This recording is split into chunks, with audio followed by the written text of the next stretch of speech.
So let's see some hands. Anybody want to offer a thought over here? Well, this gentleman there was very quick. Take the microphone to the chap in the check shirt there. So as quick and concise as you can be, and we'll take in as many as we can. Yeah. Just recently been in the region, and two questions that came up were, is Bashar al-Assad a principal actor, or is he more in the puppet area of sphere of his fellow regime, clan / establishment, and so on? Yes. And the other aspect is what are the potential outcomes in the neighboring countries, namely Lebanon and the Golan and the border with Israel? Thank you. Definitely want to hear lots on that last point. Who else has got a hand up? Okay, gentleman there. Or in fact, we'll take it back there to the lady there with her hand up. Keep your hand up, actually, it will help. Thank you. A number of you have said that it's really important to try and get a political solution. I think most of you have kind of hinted at that. There are other ways apart from military options to increase pressure on Assad. For example, Russia's support, both in terms of arms and diplomatically, is extremely important to Assad. Is there more that the international community can do to put pressure on Russia to take away their support for Assad, which would, I believe, leave Assad in a much more threatened position and might put him around the table? Thank you. Very good, clear question. Let's hear who we've got. Have we got the microphone up there? Yeah, we're going to. And have you got someone next to you who wants to ask something?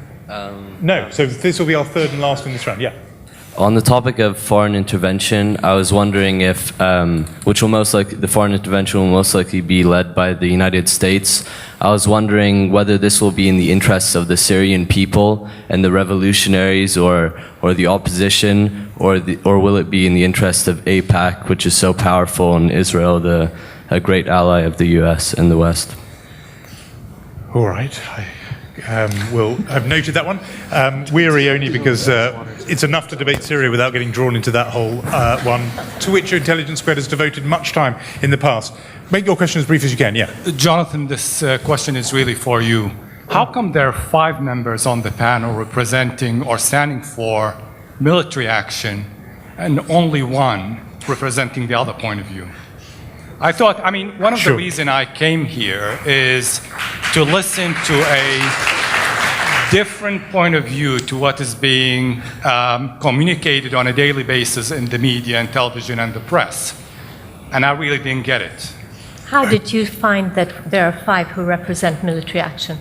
Did I say I wanted military action? No, but Roger, I don't think you heard what we said. But 5 of you are promoting the change of the regime, well, of course, by hook or by crook. You want a change of the regime. You're not by the will of the Syrian people, I think, rather than by hook. I understand the point you're making. I didn't choose the speakers myself, but I think we've had a pretty good, spirited and informative selection of views. You're right, you can't get a perfectly geometrically balanced panel. I don't know who was invited and who couldn't come. I don't know the full story of that, but your point has been noted, and I think the panel will probably reflect that in their answers. Let's go straight to Malik on this question of Bashar Assad. Is he the main player here, or is he a puppet of some of his the regime figures around him? Can I just say that I'm kind of bored of this question, because this question has been asked since day one. But it's interesting nevertheless, and I think that the boring answer is, yet interesting. It's boring. The ideal question. It has been used as an excuse not to do anything. Yeah. Absolutely. Okay. But it's interesting in the sense that if you get the right answer, you explain a lot of things. Syria has been described as a dictatorship without a dictator. I think that's quite accurate. Hafez al-Assad still governs Syria from his grave. The system that he put into place, that he created, still governs Syria today, and Bashar is simply the figurehead for this system. The regime represents the collective will of the Alawites and also certain religious minorities in the country. And Nadim said something very interesting, but he didn't carry on. He said Bashar represents a group. It's true. He represents his own group, the Alawites. Bashar al-Assad isn't the president of Syria. He's essentially a glorified warlord. And if we look at Bashar al-Assad in that perspective, perhaps we can start looking at it's a more accurate way Okay. at looking at the situation. Thank you. The question for you, Roger Cohen, if the US was to lead some kind of outside intervention, would it be serving the interests of the Syrian people, or would it be serving its own interests, or even those shadowy dark forces that were invoked to maybe behind the scenes? Well, I think Israel's view, and so no doubt AIPAC's view right now of what's happening in Syria is better the devil you know. Rather disappointingly, I think, throughout the Arab Spring, Israel has felt more comfortable with its security intelligence agency to security intelligence agency relationships than it is with an opening up that raises all kinds of questions. And I think Bashar al-Assad falls into that category. I certainly don't think Israel is pushing. Anyway, Israel's so busy pushing for a military intervention in Iran, it doesn't have much energy left over for Syria. But I certainly don't think it's pushing in that direction. I think Israel would rather that the current regime survives. So put Israel to one side. The United States, would it be doing it for the best interests of the Syrian people, or should people be worried by the precedents of Iraq and Afghanistan that actually, if there is military action, it will end up making a bad situation much worse? The United States is not some great, altruistic power it pursues its interests, but it also, I believe, in general, and I'm a naturalized American, so maybe I'm overkind to my country, but I do believe that America tries where it can to promote its values, which are values of freedom and openness and democracy and accountability and all the rest. And I think Obama broadly has done that during the Arab Spring. And I think, in my view, I was interested by your question, sir, because I was going through my mind and trying to think, how one mounts a defense of the Assad regime, how one argues that the continuation of this 42-year-long dictatorship is actually, overall, given the difficulties within Syrian society, overall, that's probably the best thing for 23 million Syrians for this to carry on. I don't think it is. I don't think the United States at this point thinks it is, and I think that would be the main driving force in whatever the United States does to try to help the opposition. Let me just come back to the questioner, since we can correct our balance. Do you have a microphone there? So you may have to bellow. We'll pass it back to you. You can be our honorary seventh panelist just for this bit. Was Roger Cohen characterizing your position accurately in that you're saying because the other options are so unappealing, you would rather we stay with the Assad regime in place? Is that fair to your position? I wasn't defending really the Assad regime. But is it your view that it's better for the regime to stay put than any of these alternatives? I'm not sure about the alternatives. I don't know who the opposition stand for. I don't know what values they have. I don't know how they're going to lead the country moving forward. I'm not Syrian, by the way. But there's a big question mark about the strong defense that is being put by the majority of the panel for a group of people we know little about, other than they're being supported by Qatar and Saudi Arabia, the beacons of civilization and freedom. That's my concern. What about the view that says, I'm just putting this to you, it's not my view, I'm just putting it to you. What about the view that says it almost doesn't matter who they are, they can't be worse than the Assad regime? I'd like to hear the other point of view, and that's what I'm not getting. Okay. I'm resorting to listening. Of course it matters. Okay, Nadim, go. Of course it matters. How do you say it doesn't matter, but only the change? I said in the beginning, I look at the opposition. I don't feel they represent me as a Syrian. I look at the regime. The corruption has eaten the country from inside. But I look at the third party, which are the people inside Syria. They want the change. So how do we come about and discuss the process of the change? I'm not saying we should not change. I'm not promoting any haphazard dialogue.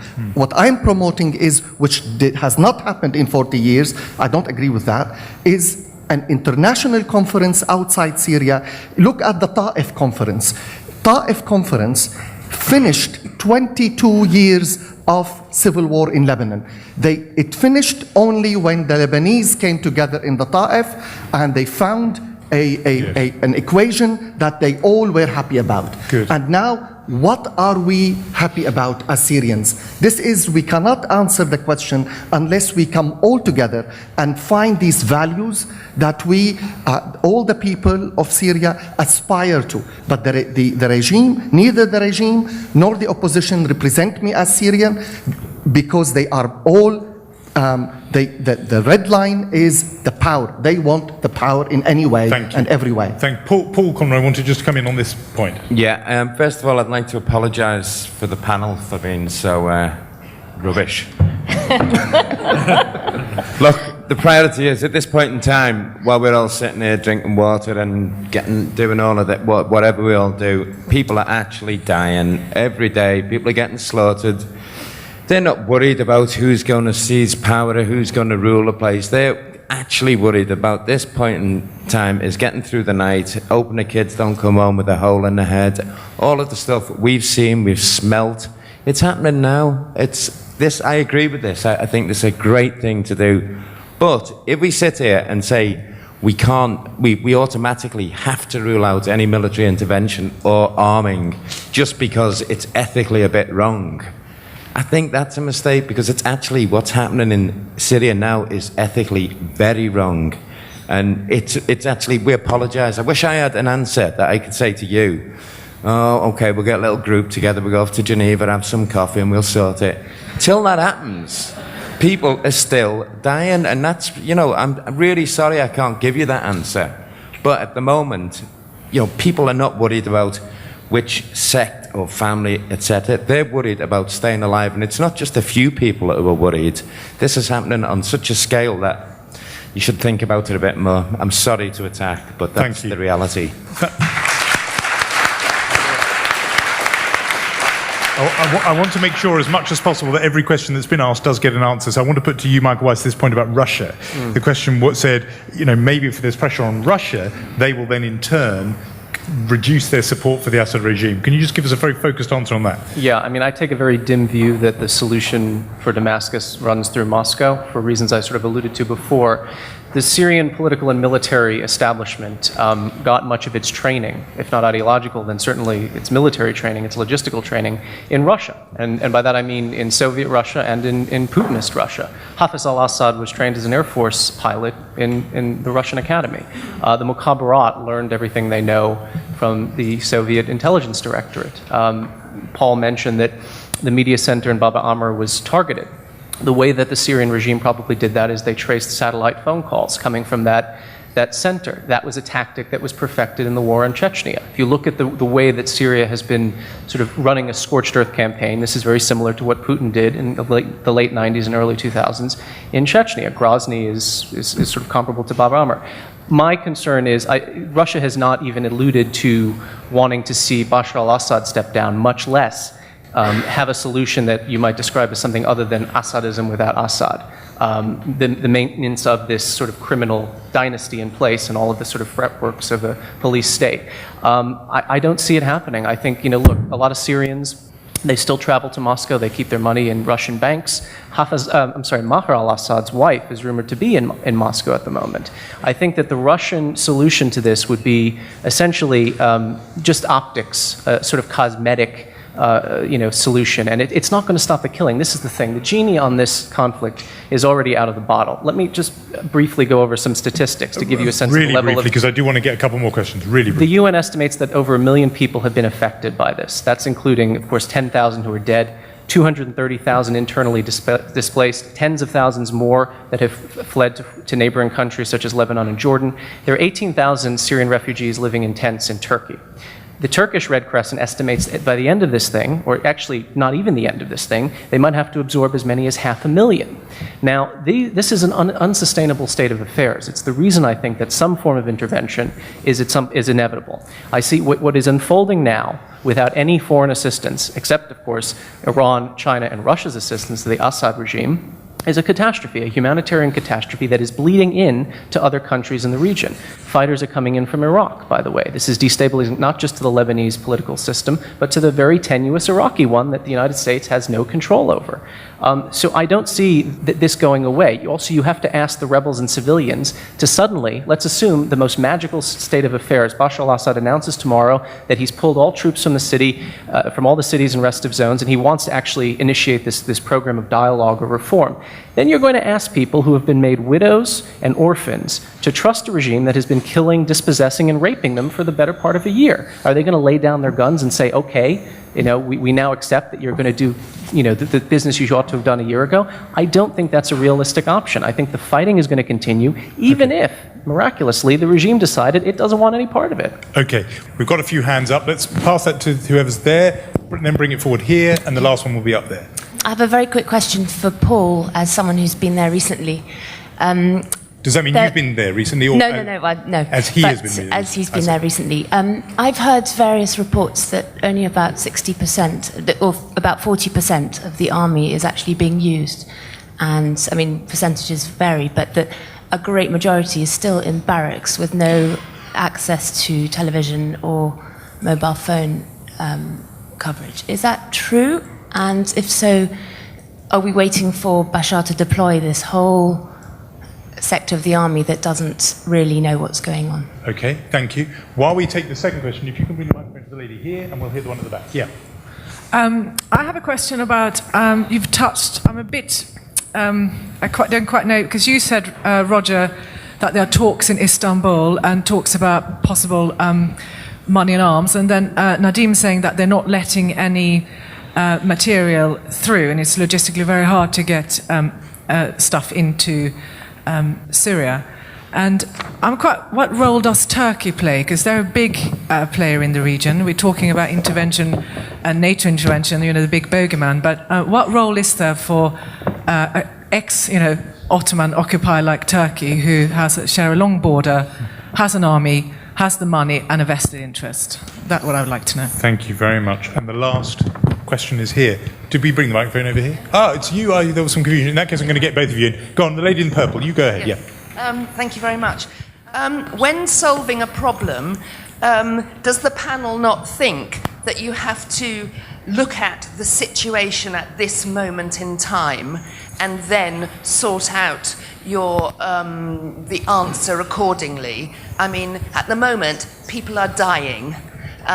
Does Father Nadim really still think there's time for a dialogue? I see. Thank you. And the last question is going to be here, if we can get the microphone rapidly to you. Just want to pick up on what Michael Weiss mentioned when you said Russia, China, and Iran, which I think we haven't heard earlier tonight. I mean, aren't we actually looking at an unfortunate situation where, as tragic as it is, this problem lies as much outside of Syria as it does inside it?